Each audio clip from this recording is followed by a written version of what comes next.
আজ সকাল থেকেই দুর্গাপুর জয় শ্রীরাম ধ্বনিতে মুখরিত হয়েছে। সকাল থেকেই শহরের বিভিন্ন প্রান্তে রামনবমী উপলক্ষে শোভাযাত্রার আয়োজন করেছেন উদ্যোক্তারা। দুর্গাপুরের কাদারোড এলাকায় ডিজে বক্স বাজিয়ে রামনবমীর শোভাযাত্রা করা হয়। এই শোভাযাত্রায় অংশগ্রহণ করেন বিধায়ক লক্ষণ ঘড়ুই। বিধায়ক লক্ষণ ঘড়ুই লাঠি ঘুরিয়ে এদিন শোভাযাত্রার সূচনা করেন। পাশাপাশি শোভাযাত্রায় অংশগ্রহণকারী মহিলারাও লাঠি খেলেন। প্রায় 1000 মহিলা পুরুষ এদিন শোভাযাত্রায় অংশগ্রহণ করেন। কোনো আপত্তিকর ঘটনা যাতে না ঘটে তার জন্য কড়া নজরদারি চালাচ্ছে দুর্গাপুর থানার পুলিশ। আজকে দুর্গাপুরে সর্বত্র রামনবমীর আগড়া বেরিয়েছে।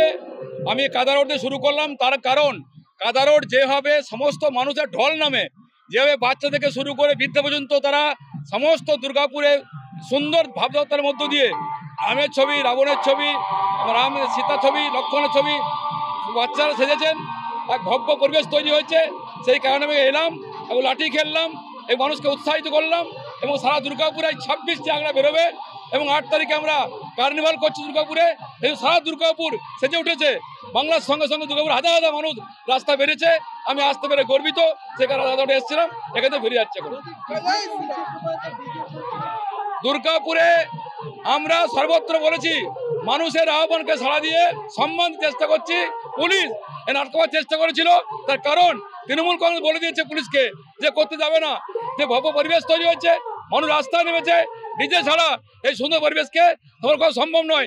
তাই পুলিশ বাধার চেষ্টা করেছিল, আমরা পুলিশের বাধাকে উপেক্ষা করে রাস্তা নেমেছি। পুলিশকে বলে দিয়েছি যদি কোনো বিশৃঙ্খলা তৈরি করেন আমরা কিন্তু হিন্দু সমাজ সে কথা বলবে না, রাস্তা নামবে, প্রতিবাদ করে গর্জে উঠবে।